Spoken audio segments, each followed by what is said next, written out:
And welcome back, Nats fans, to another episode of the DoDcast Postgame Show. I'm your host, District on Deck co-editor Ricky Keeler. As the Nationals avoid the sweep tonight against the Atlanta Braves, they get the win 5-2. And I know a lot of you guys last night were on with Ron and talking about, oh no, they lost 2 in a row. Max Scherzer's throwing a lot of pitches. Nothing's going right. Well, Tanner Roark writes the ship, and he's really been one of the more consistent pitchers in the second half with Max Scherzer's injuries. Gio Gonzalez has had a couple of bad ones. Steven Strasburg's had some injuries. But Roark's really been the stabilizer. He's now won 7 of his 11 starts since the All-Star break, and you have to feel really confident about him being Mr. Consistent again. And Victor Robles showed off some great speed today. The bullpen was good. Adrian Sanchez continues to get clutch hits with men scoring position. So we'll talk about a lot of those things tonight as the youth on this team really has provided a big spark while some of the regulars have been out of the lineup. We got Bryce Harper injury update. We got a huge 3-game series coming up with the Dodgers. We'll give you the pitching matchups and talk about that series as both Ron and I will be with you for the 3 games this weekend, so you can check that out. But we want to hear from you tonight, so feel free to drop a question or a comment in the chat room here on the YouTube page. Tweet me on Twitter at DistrictOnDeck or at Rickinator555, or that's actually only 2 ways you can tweet us, at DistrictOnDeck, at Rickinator555. Facebook comes later. Let's take a look at the totals. Of course, we'll get into that wild game going on in Cleveland. Just watching that a little while ago. It's been a fun night in Progressive Field. Nationals, 5 runs, 8 hits, no errors. The Braves, 2 runs, 6 hits, 1 error. That error coming from Johan Camargo. And Victor Robles caused that error because he's running down the line. Camargo's got to get it away quick and throws it in the right field. Tanner Roark gets the win to go to 13-9, 6 innings, 2 runs, 4 hits, struck out 7. He walked 1. Mike Fulton-Ewitz took the loss, 4 innings, 3 runs, 4 hits, 3 strikeouts, 1 walk. As you guys heard in the telecast, he left the game because of a cut on his middle finger. And Sean Doolittle now 18 for 18 in saves with the Nats, 1 inning, 1 hit, 1 strikeout, 11 pitches, 10 strikes. And it was just the definition of consistency for the bullpen, which threw a combined 48 pitches. But a total of, I get the exact number here, 38 pitches and 30 for strikes. So it was definition of throwing strikes out of this bullpen. Matt Albers, Ryan Madsen, and Sean Doolittle did the job tonight. No Brandon Kinsler, he threw last night. So it's 2/3 of the law firm, which is better than no law firm, I would say. So before we dive into some specifics, let's take a look at the chat room. A lot of people in the chat room here. Nats fan 11 says Robles needs to be on the postseason roster, and we have to correct ourselves because I know Ron and I have talked about like there's no that it can't happen. There is a rule. We got the rule mistaken that if you're in the organization by September 1st, you're eligible for the postseason. So Victor Robles is an option. I'm still not quite sure he's going to make it, but he's going to make the decision really tough. That's for sure. His speed is so electric on the bases. I wish he would hit behind Trey Turner. Like, I hope Dusty does that in one of these games, is just let Victor Robles hit behind Turner. This time his triple actually counted. The one Sunday ended up being a double, but Adam Lynn gets a base hit to lead off the 4th, and then Robles puts up a triple into the gap in right center. That got the Nats up 2-0. Jason Wirtz RBI single in the 1st made it 1-0 after a Trey Turner RBI double, and Trey Turner leadoff double. And we'll get to Jason Wirtz because I think his contributions tonight. I know the big topic of conversation today was about who should start in left field in the playoffs, Jason Wirtz or Howie Kendrick. Let's not forget how good Jason Wirtz is, and he got unlucky on a couple of balls tonight. He's starting, I think, to find his swing at the right time. Pedro Severino then had the RBI ground. Of course, the big news, Jose Lobaton takes a hit by pitch off his left ankle, had to leave the game in the 2nd inning. So if we get an update on this while we're on the DoDcast, we'll let you know. And then the big 2-run double by Adrian Sanchez in the 6th. And Nats PR tweeted out this during the game. Adrian Sanchez is 8 for 13 with men's scoring position this year. So you got to give him, as much as we talk about how Robles has a shot at the roster, I think Adrian Sanchez has a great chance. I know you're already taking Wilmer Defoe, but when Adrian Sanchez gets a chance to play, he plays good defense at third base, and he's a really good contact hitter. Always seems to put the ball in play. And that's, I think, a big contribution that he can give to the Nats offense. It was a weird lineup tonight. Murphy got the night off, Zimmerman the night off, Rendon the night off, Matt Wieters the night off, and largely because Dusty wanted to get the regulars time off before the Dodgers series, give them a chance to rest. I think that's the right strategy to have. Yes, you don't want to get swept by the Braves, but remember, this is still, you're just trying to get guys rest and get ready for the big goal that is the postseason.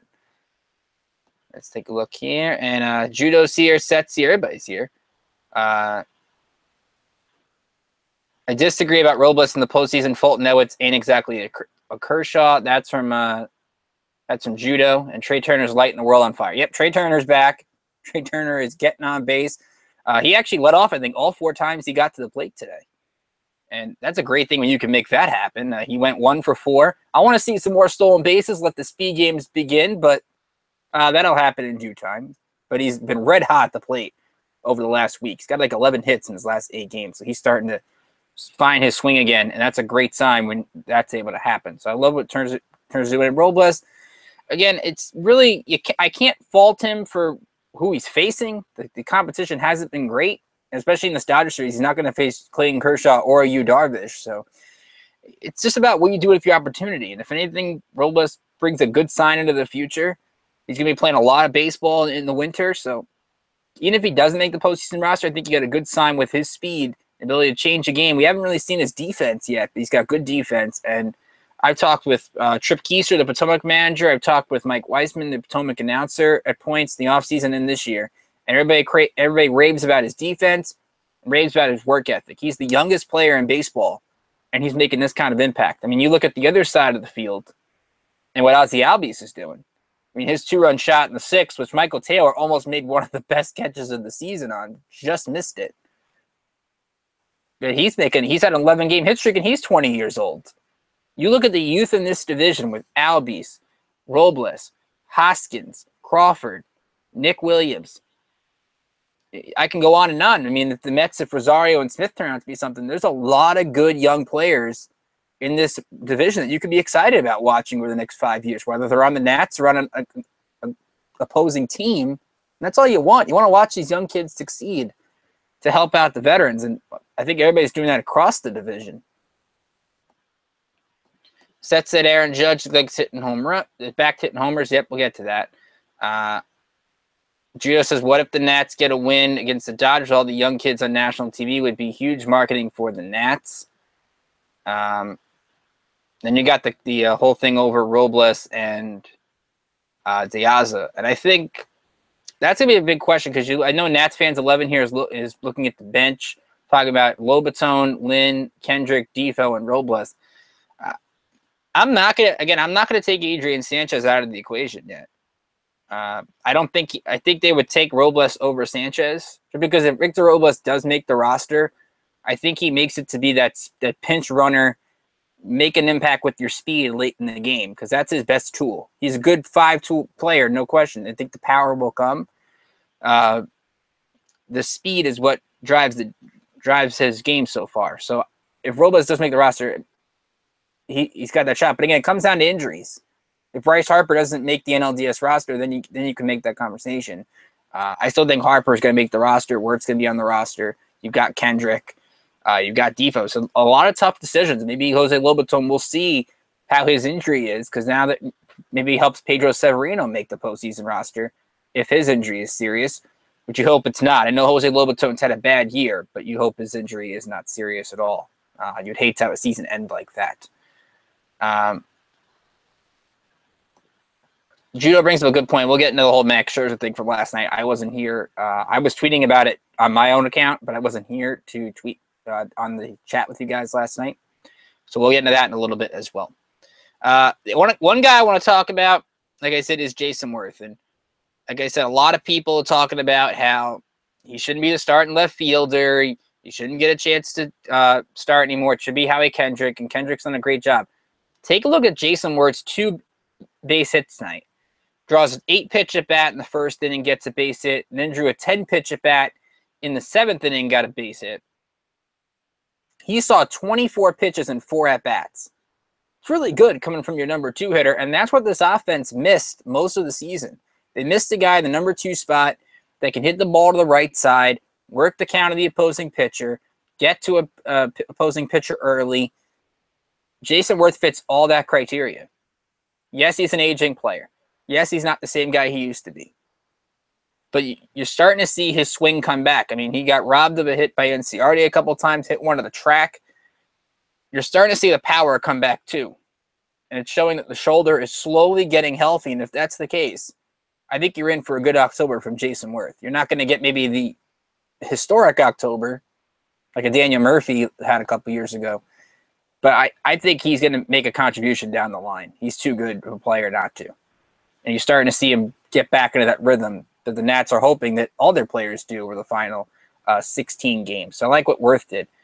One of the rare things you saw tonight was Wilmer Defoe and Victor Robles both grounded double plays. They got great speed, so give Atlanta's defense credit. They made a couple of nice double plays, including the 1-4-3 on Robles, I thought was impressive.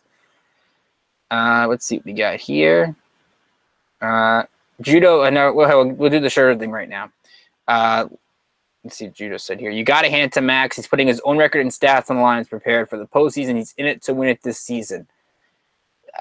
I was angry about it last night until I heard Dusty's comments. And if Dusty and Max are on the same page, and that's fine. I know a lot of people talk about tonight, why would Tanner Roark throw 109 pitches? But now you've got the situation where if you're going to give guys extra days off, which is what they're doing, then it's okay to extend guys a certain amount of pitches. If Scherzer thinks that's the best way to prepare for the postseason, because ultimately Max Scherzer is going to get judged on how he does in the postseason. He can win a third Cy Young, and that would be great. But when you make the money Max Scherzer makes, and Clayton Kershaw does the same amount of pressure in LA, Max Scherzer's the only thing Nats fans, they're going to care about the Cy Young, of course, but they're going to start to care about, all right, Max, what are you doing in the postseason? He didn't win any of his games last year, lost game 1, got a no decision in game 5. Game 5 largely not his fault. He made one mistake to Jock Peterson. But I live in New York. I've seen when you have big contracts and you don't play well in the postseason, people remember the postseason performances more. So for Max Scherzer right now, it's all about October. It's all about getting prepared to make your game 1 start, to get the Nats off on a great note. And I think that game, there's a lot of pressure on Max. He hasn't won a postseason game since 2013. He's only been there 2 years since then. But there's pressure on Max Scherzer. There's pressure on Steven Strasburg, especially. So those two guys are going to be under the national microscope. Pardon the pun, the national microscope. But those guys are going to pressure. So whatever you can do to get prepared for the postseason, if they feel that's what's best, then you have to go with it. But I did not like that last night, and I think there is some concern when you have 9 walks in the last 2 games. And you hope that sort of corrects itself when Scherzer makes his next start in Atlanta, probably on Wednesday, because we'll get into the pitching matchups for LA in a second. What we got? Seth talking about the latest forecast coming Tropical Storm Jose. No threat to Southern Florida, could possibly near Virginia early next week. So there's Seth with the weather update. Love Seth's weather updates. Judo said I was sure hoping Tanner would get a no-hitter tonight. He looked like he had a chance at it, especially early in the ball game. He got through the first 4 2/3 a no-hit ball. Johan Camargo gets the base hit in the 5th, but Roark struck out Freddie Freeman twice. He had good use of his off-speed pitches. He struck out 7, as I mentioned, 108 pitches, not 109, but 64 for strikes. Used the fastball well. He good location. Really, the one mistake he made was to Albies, and Albies, like I talked about, has been having an insane run over the last 2 weeks. No shame there, but Atlanta had only that 1 hit with men in scoring position tonight. They were 1 for 1. The Nats were 2 for 5. So after a half-hour rain delay, this game went pretty quick, 2 hours and 40 minutes, considering it was a 30-minute delay. So pretty good pace of play if Rob Manfred's watching. Trying to see what else here. And like I said, Roark's been the definition of consistency. And I was thinking about this during the game. I'm not sure if you guys have thought this. Remember last year in Game 4 in LA, you had to rely on Joe Ross and rely on Ronaldo Lopez. How much better is it that now, if you have to win a Game 4 to either clinch a series or to get to a Game 5 at home, you have Tanner Roark on the mound? I know Roark had his struggles in Game 2 with the NLDS last year, but with the way he's throwing right now, the confidence he's had, the consistency that he's throwing with, he's got command of his fastball on the outer and inner halves of the plate, using the breaking ball well. Sometimes he can hang that curveball, and that's the reason why he's getting up 24 home runs this year. But right now, I think you have to feel confident with Roark anytime he takes the hill. You have 4 really strong starters. This is as deep a rotation as it's been in a long time. And if they're going to make it far in the playoffs, that's what their rotation has to do, is continuously throw consistently good innings. If they do that, they're going to go as far as the team can take them. So I love what this rotation's doing. Roark's been good. As I mentioned, 7 wins and 11 starts since the All-Star break. And his opponent's average coming into tonight since the break is about 206. So as Gio's had great numbers, Scherzer's had good numbers, Strasburg's on that scoreless inning streak. Roark's quietly been really good. And he's had moments of no-hit stuff. He'll get up an occasional home run, but he looks like no-hit stuff on occasion. To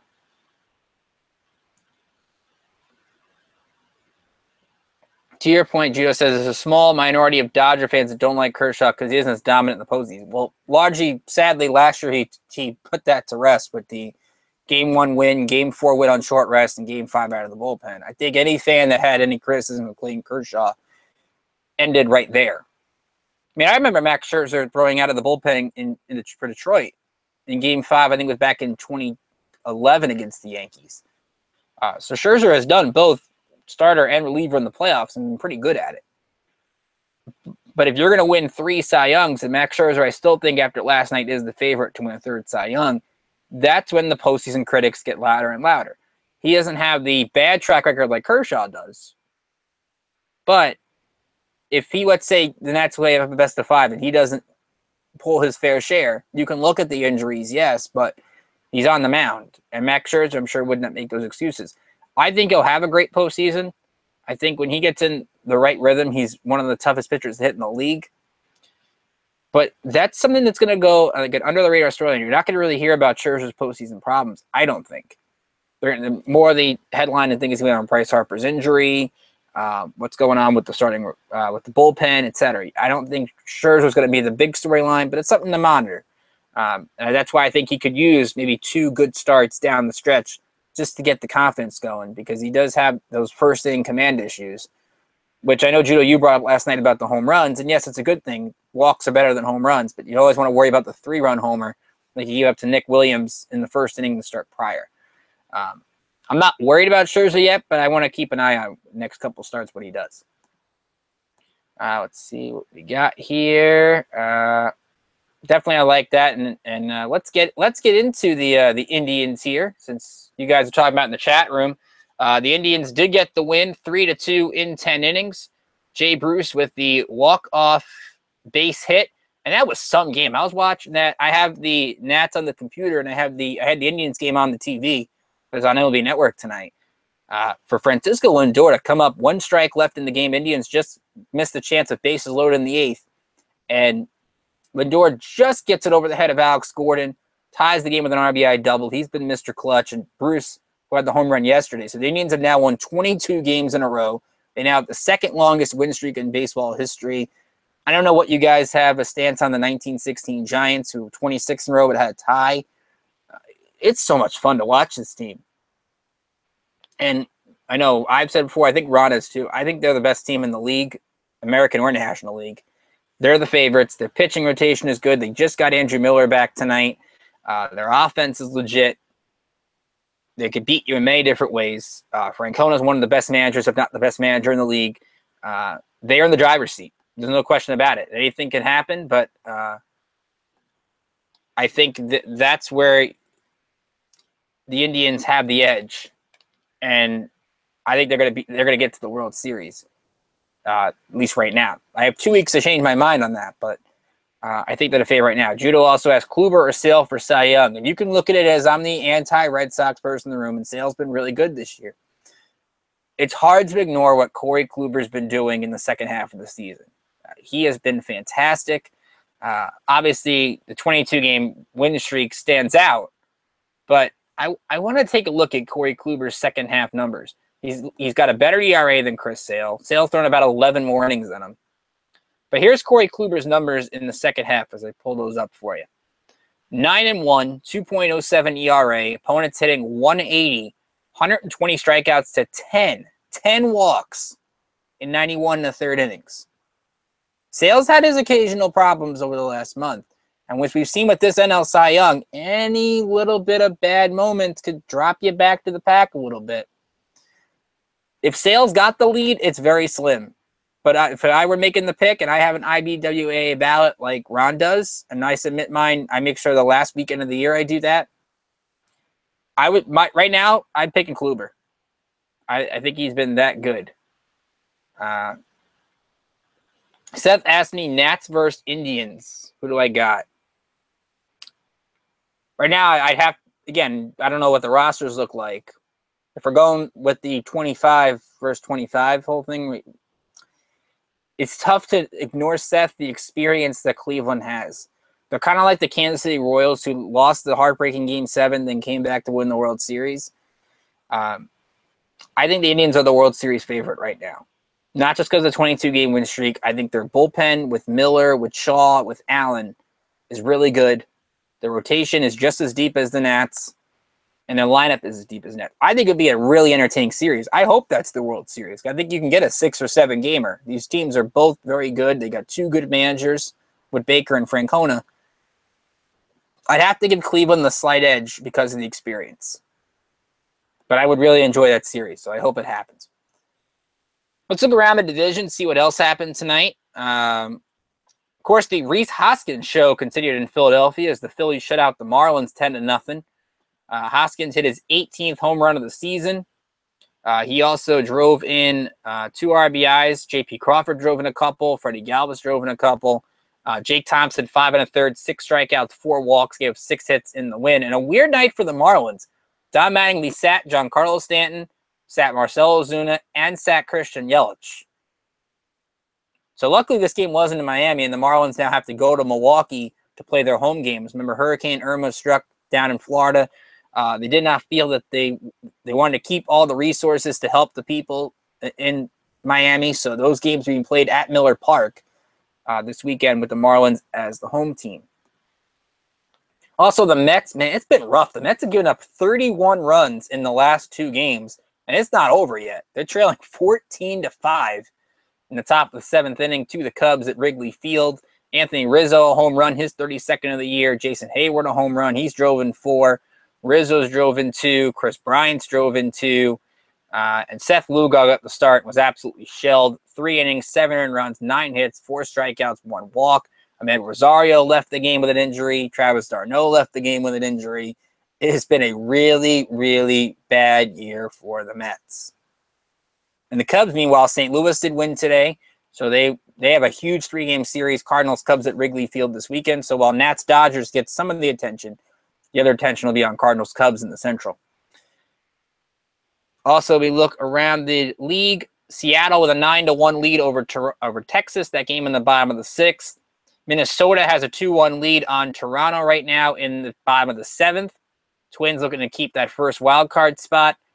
Astros lead the Angels 1-0. That game underway top of the 2nd. And as Seth mentioned, the Aaron Judge show continued at Yankee Stadium tonight. 3 for 4, 6 RBIs, 2 home runs. Gary Sanchez and Aaron Judge went back-to-back. At one point, Yankees absolutely dominated the Orioles 13-2 or 13-5. Orioles have been a tailspin. Wade Miley got 1 out in the first inning and left the game. Tanaka, 7 innings, 2 runs, 8 hits. He struck out 8. He got the win. As for the Red Sox, they keep their 3-game lead in the East. They beat Oakland 6-2. 16 wins for Drew Pomeranz this year, which I'm sure will make Ron happy. And the Diamondbacks shut out the Rockies 7-0. 5 runs given up by Chad Bettis, and he only got 1 out in the first inning after walking 3. Zach Godley, 8 shutout innings, struck out 5, and struck out 7, gave only 5 hits. And J.D. Martinez, his 39th home run of the season. It's a little late for J.D. Martinez getting the MVP conversation. He has been really good since he got to Arizona. And considering what the Diamondbacks gave up for him, he's been an absolute steal. He's really changed the depth in that offense. Let's see what we got here. Let's see. What do we got? Judah still gets 300 Ks. He'll be the second pitcher to reach that mark in 15 years. Kershaw did that in 2015, did not win the Cy Young. Really interesting fact there. Yeah, the Indians and the Browns are different. I really do believe when the Cavaliers won that championship and the Indians got to the World Series, it kind of hurt the Cleveland Browns in that respect. Because you wonder now if they're going to have any luck now going forward. But I like Deshaun Kaiser. I think he'll actually work out for them. Gio said the pastor of my church is a Mets fan. He hasn't bragged about it much this year.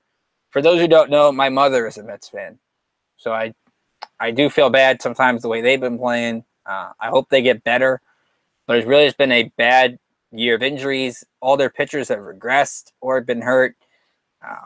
Their offense has had their fair share of injuries, and it's just been a mess. I mean, look at the series at Wrigley Field, for example. They've had chances to beat the Cubs, and when they let the Cubs get 1 run, the Cubs end up getting like 8 runs.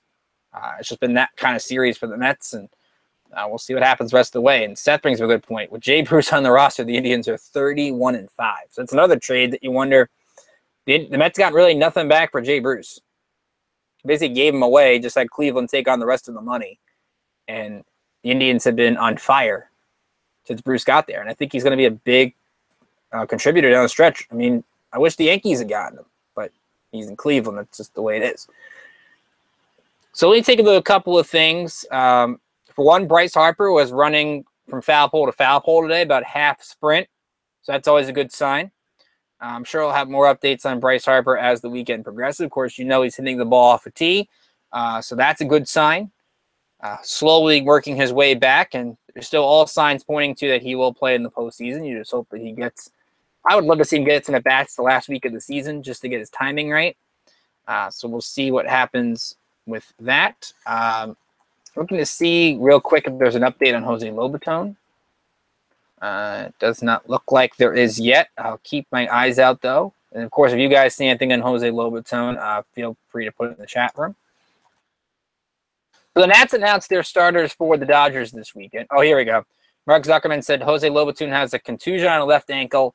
X-rays negative, but he'll be hobbled for a few days. So it's not a huge deal that Matt Wieters is going to get the fair share of playing time. He's going to be the starter, obviously. But that's going to give chances for Pedro Severino and Roddy Reed to play. You don't know how much Roddy Reed will play compared to Severino because Severino's caught a lot of these pitchers before. But it's good news that nothing appears to be broken in that ankle. So Lobaton, again, will be hobbled a few days, but he'll come back. And for a guy that's probably going to be the backup catcher in October, it's a good sign. But I think any fan would be happy if Pedro Severino was the backup catcher. So going back to the whole thing with the Dodgers, it is Edwin Jackson on Friday, A.J. Cole on Saturday, Steven Strasburg on Sunday. The Nats are going with that 6-man rotation, and I think that's the right way to go. You got to give Gio the extra rest. You got to give Scherzer the extra rest. It's a good thing to do one time through. I understand Fox probably isn't too happy that A.J. Cole's pitching on Saturday, but that's just the way it is. The Nats are 5 games behind the Dodgers for home field, so if the Nationals really want home field advantage, they have to sweep this series. Because the Dodgers still have series with the Phillies. They still have series with the Padres. I think they have one more series with the Giants, so the Nats would have to be within 2 of LA after Sunday just to have a chance. Home field's not the end-all, be-all, but Dusty has said that they are looking to try to catch them if they can. They'll try to really balance out the rest, plus trying to catch LA. And I think this could be a statement series either way. I don't know how much these teams will show their hand. The Dodgers can't clinch in this series. Their magic number to clinch the West is 7. So Arizona winning today prevents a second straight year at the Dodgers clinch at Nats Park. That's a good sign. But I think the Nats, if they can take 2 out of 3 with no Max Scherzer, no Gio Gonzalez, that's a good thing. And if the Dodgers can take 2 out of 3 without Kershaw or Darvish, that's going to give them confidence. They just won 2 straight over the Giants. Cody Bellinger hit a home run last night.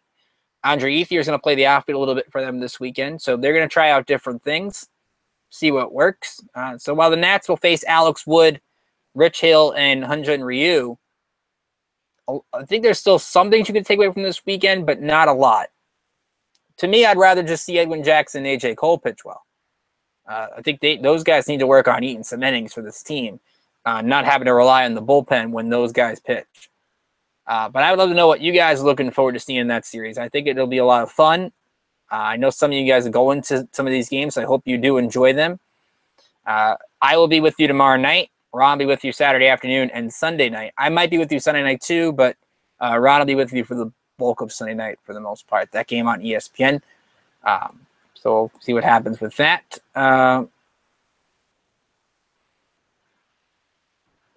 So let's see let's take a look at the pitching matchup we got for tomorrow. It is a 7:05 Eastern first pitch. You can catch the game on MLB Network. Nationally, Bob Costas and Jim Cott and Ken Rosenthal will be on the call for that, which that's what Ron and I'll be watching on. Masson 2 has the game locally, and then Sportsnet LA has it for the Dodgers. It is Alex Wood for LA. He's 14-3 with a 2.81 ERA against Edwin Jackson. Jackson's 5-5 with a 4.14. As for Alex Wood, he got off to that great start this season. He's got a 2.38 ERA on the road, but has only thrown about 64 road innings this year. And his last start against the Rockies wasn't very good. He walked more guys than he struck out. He went 5 innings, 5 runs, 8 hits, walked 3, and struck out 2. Wood's numbers in the second half, 4-3 with a 4.53. Opponents hitting 278. Before the break, he was 10-0 with a 1.67 and opponents hitting 174. And Wood has given up 9 runs over 2 starts this month. So he hasn't really been the same guy, but he is 6-1 away from home, so that's something to monitor. 26-year-old left-hander. Some of the numbers for the Nats against them. If you guys got a pick to click tomorrow, go with Anthony Rendon. 12 for 17 with a home run and 2 RBIs against Alex Wood. Jason Wirth is 4 for 15 with an RBI. Michael Taylor's 4 for 9 with a double and an RBI. And Ryan Zimmerman 3 for 12 with a couple of doubles and an RBI. So some good numbers against Alex Wood, especially. Anthony Rendon's got great numbers against Alex Wood. As for Edwin Jackson, I started to wonder with him. He's had 2 bad starts in a row. I think you contribute a lot of this last start. He had to have Roddy Reed as a battery mate, and those two never really have pitched and caught together. So that could be a problem. But Jackson, usually he struggles against Milwaukee. When you see him struggle against somebody else, you start to get the red flags a little bit. He went 3 1/3, 5 runs, 7 hits, pair of home runs, getting up 6 home runs over his last 4 starts. And in that stretch, he's also walked 11 guys. So you're starting to really see a bad trend, and you hope that rights itself tomorrow. Andre Ethier is 5 for 17 with 2 home runs against him in his career. Curtis Granderson's 5 for 16 with a home run. You have Justin Turner's 2 for 5. Chase Utley is 7 for 14 with a homer and 4 RBIs. A lot of track record considering Jackson's pitched almost everywhere. So a lot of guys are going to have seen him before. I do think this series is a toss-up. I think the Nats have the edge on Sunday with Strasburg. The Dodgers, I think, have the slight edge Saturday with Rich Hill with that breaking ball, which gave the Nats a lot of problems in the playoffs last year. But I think tomorrow night's a toss-up. Alex Wood's not been the same pitcher he was in the first half. Wonder what pitcher Edwin Jackson's going to end up being tomorrow night. I think this could be an offensive kind of game. And it'll come down to the bullpens. And Kenley Jansen, of course, has been Mr. Dominant for the Dodgers this year. But their bridge to Jansen has not been that good. Jansen had to have a 4-out save on Tuesday night. And he had to throw, I think, about 30-plus pitches in that game. So that's something to monitor. If guys like Tony Watson or any of those set relievers in LA don't get the job done, they're going to go to Jansen earlier. And the Nats obviously have had their bad track record against Kenley Jansen. So I'm looking forward to the series. I think it'll be a lot of fun. Yep, and that's true. Alex Wood was in the talks signing beginning of the season. Yep, that's true. Seth says he doesn't get the LB Network thing because he lives in local. Yep, that's true. It is a local blackout, so you don't get Bob Costas. And, you do get the broadcast on Fox Saturday afternoon, which is Matt Vasgersian and John Smoltz. And then Sunday night, which is Dan Schulman, Jessica Mendoza, and Aaron Boone and Buster Olney. So those are definitely a couple good telecasts you want to watch. Seth says only Indian streak that matters is the 3 straight losses last November. Regular season streaks don't guarantee anything, but to win 22 games in a row in baseball is incredible. It's a game of inches. Yep, like the Lindor play tonight. The Indians have gotten a lot of breaks. I think this was their first walk-off and their first extra inning win in the streak. I read a couple of places. So that's incredible. It's a magical run that they've been on. Judo says I'm going to put this out there in rotation. I trust Max, Gio, and Strauss over Kershaw, Wood, and Darvish any day. I think you have to give the Nets the edge right now in terms of rotation. Darvish has not pitched well outside of his first couple of starts. Alex Wood, as I mentioned, second half numbers have not been good. I think you throw Rich Hill in the conversation a little bit. He did have that no-hitter into the 10th inning a couple of weeks ago against the Pirates. But really, besides that, you could say that Hill game was the reason they started losing. But Hill, even when he struggled, I mean, he gave 2 runs over 6 innings on September 4th. He gave 2 runs against Colorado on September 10th after a rough outing in Arizona. So largely Rich Hill I would throw in there over Alex Wood. Hill's had opponents at about 2.14 since the break. So his numbers, while the ERA in August was high, he was 4.0 in July. So Rich Hill, to me, when that breaking ball is working, I put him over Alex Wood. But regardless, I think the Nats have the edge rotation-wise with the Dodgers. Yep, and Doolittle, like Seth said, with 18 for 18 in saves. And it just seems like we talked about, ever since those first couple of games where he had those rocky outings, he's been Mr. Consistent, Mr. Lights Out. It doesn't really seem, even when Suzuki got that hit off of Lynn's glove, didn't seem like the game was in jeopardy with a 3-run lead. So we'll see what the Nats do tomorrow. I'm excited for the series. I think everybody should be too, even though I don't think the Nats will get home field against, well, the number 1 seed. I think if they can take 2 out of 3 again from LA and win the season series, that can go a long way in October. But even if they don't, I don't think it's a big deal. So let's tell you about what we have up on the site today. I wrote about Gio Gonzalez, and congratulations to him. He got nominated for the Marvin Miller Award for his off-the-field work. He had charity Uncork for a Cause back in July. That all the contributions from that went to Hialeah High School, where he went to high school down in Florida. We saw Ryan Zimmerman get the nomination for the Roberto Clemente Award. You can go online to MLBplayers.com. You have till September 17th to vote for Gio Gonzalez amidst all the NL East representatives, which I believe are Kurt Suzuki, Cameron Rupp, Christian Yelich, and Steven Matz, the other 4. So you can vote within the division. So go to MLBplayers.com and vote Gio Gonzalez to be the NL East winner. And then the rest will be decided at a later time. But still a great honor for Gio, who's had a great season on the field. But I think the off-the-field work, and one of the things I've noticed in the couple of years that I've been here is the Nationals do so much work in the community. Max Scherzer's done a lot. Ryan Zimmerman does a lot for the community.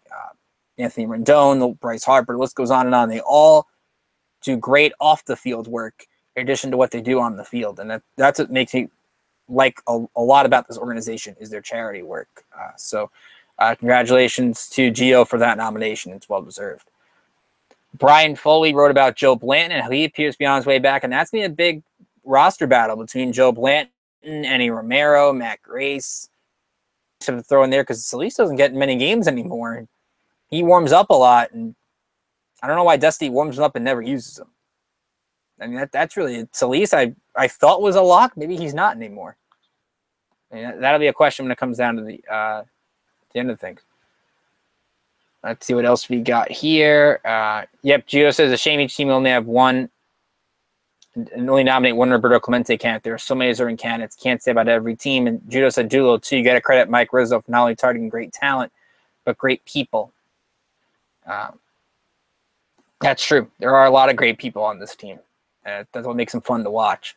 I'm still hoping Derek Jeter found some voodoo as a manager as an acting revenge on Dave Roberts. I think Roberts will be fine. I think what he did last year, all the aggressive moves he made, got to give him credit. I think he's a really good manager. He's not quite Joe Madden or Terry Francona yet. He's getting close. And considering all the pressure of taking that job, he's been really good at it. But who knows? Maybe Jeter's got something working on over there. That'd be interesting, to say the least. Drew's going to have the 5 to watch tomorrow, so you can check that out. Ron's going to have something else go up tomorrow. I don't know what it is, and if I did, I wouldn't tell you. You got to go on to district.deck.com and check it out tomorrow afternoon. I'm working on a piece for Saturday about Roddy Reed or Pedro Severino, who really is the catcher of the future. Because you don't really see Pedro Severino a lot outside of tonight. And Roddy Reed's been getting a lot of work too lately. And a lot of people love his offense. So which guy really would be the catcher of the future when Matt Wieters' contract is up if he picks up that option after next year? Because those two guys seem to be in the running, but you tend to think Reed's gotten more love than Severino lately. But I'm going to take a look at that going into tomorrow. Yes, I remember what he did 13 years ago, Judo. I remember all too well and not very well. But I'm hoping there's a rematch in the playoffs. I think that, especially with Apple Watchgate, that'd be fun. But Yankees got to take care of the wild card first. Yep. So Dusty said an ankle contusion for Lobotone. So x-rays are negative on that. So good news on that front. Sounds like he'll be back soon. Probably miss a couple days. But that's really the one big injury update of the night. So again, to wrap up tonight's game, Tanner Roark, consistent as usual. Victor Robles' speed comes off the charts. I can't wait to see Trey Turner and Victor Robles bat 1-2. Hopefully that happens at some point this year. Speed games galore off the charts, and that's what takes this team a different level when they can do that. Adrian Sanchez is great. Like I mentioned, 8 for 13 at men's scoring position this year. I think he's put himself into the playoff roster conversation. And Adam Lynn, 2 hits tonight, continues to hit the ball well as a starter. Remember, he's 1 pinch hit away from being the Nationals player with the most pinch hits in a season in franchise history since 2005. So I want to see Adam Lynn make some history. Doesn't get talked about a lot, but he's tied, I think, with Tony Batista and Darrell Ward in that category. So hopefully Lynn will get that opportunity, but when he gets to start, he picks up some hits. So I'll be with you tomorrow night for Alex Wood and Edwin Jackson. I hope you guys are with me too. So from all of us here at District on Deck, I'm Ricky Keeler saying hope you have a great night, and I'll see you back here tomorrow for the beginning of Dodgers Nats.